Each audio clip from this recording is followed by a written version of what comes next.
আজকে তোমাদের কাছে যে মাছ আলু কারি রেসিপিটা শেয়ার করব, অনেকের কাছেই শুনেছি এই মাছটা তারা পছন্দ করে না। তবে আমি যে পদ্ধতিতে রান্না করব, এইভাবে যদি রান্না করো আশা করছি তোমাদের ভালো লাগবে। প্রথমে একটা কড়া গ্যাসের মধ্যে বসিয়ে ওর মধ্যে পরিমাণ মতো তেল দিয়ে ওর মধ্যে দুটো বড় সাইজের পেঁয়াজ কুচি করে দিয়ে দিলাম। সামান্য নেড়েচেড়ে নিয়ে পেঁয়াজটা যখন বেশ কিছুটা নরম হয়ে আসবে, ওই সময় 1 টিস্পুন কালো জিরে দিয়ে আবারও কিছুক্ষণ নেড়েচেড়ে নেব। মানে পেঁয়াজের যখন বেরেস্তা কালার চলে আসবে, ওই সময় সামান্য পরিমাণ জল অ্যাড করলাম। তারপর কিছু বেসিক মশলা অ্যাড করছি: হলুদ গুঁড়ো, ধনে গুঁড়ো, জিরে গুঁড়ো, কাশ্মীরি লঙ্কার গুঁড়ো, টেস্ট অনুযায়ী লবণ আর পরিমাণ মতো আদা রসুনের পেস্ট। মশলার মধ্যে এইগুলো দিয়ে খুব ভালোভাবে কষিয়ে নিচ্ছি। আর এই কাজটা মিডিয়াম হিটেই করছি।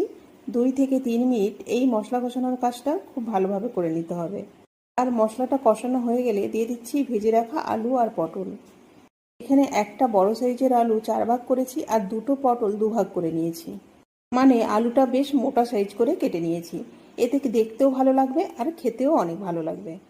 আলু আর পটলটা আগে থেকে ডিপ ফ্রাই করে ভেজে নিয়েছিলাম। 1 থেকে 2 মিনিট আলু আর পটলটা ওই মশলার মধ্যে ভালোভাবে কষিয়ে নিয়ে কয়েকটা কাঁচা লঙ্কা দিয়ে আর 1 বাটি পরিমাণ জল দিলাম। মানে আলু আর পটলটা সেদ্ধ হতে যে পরিমাণ জল লাগবে সেই পরিমাণ জলটা দিয়ে নাড়িয়ে চাড়িয়ে ঢাকনা দিয়ে সেদ্ধ হওয়া পর্যন্ত অপেক্ষা করব।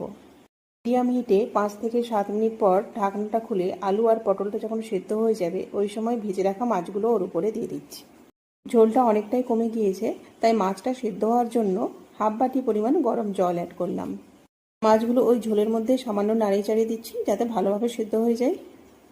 আর মাছটাও আমি অনেক ডিপ ফ্রাই করেই ভেজেছি, তাই এই সময় গ্যাসের হিটটা হাই রেখে মাছগুলো ফুটিয়ে নিচ্ছি। 1 থেকে 2 মিনিট পর দিচ্ছি একটা লেবুর অর্ধেক লেবুর রস। এই লেবুর রসটা দেওয়ার কারণে এই মাছের স্বাদটা কিন্তু অনেকটাই বেড়ে যাবে। আর ফাইনালি কিছু ধনেপাতা ছড়িয়ে গ্যাসটা আমি বন্ধ করব।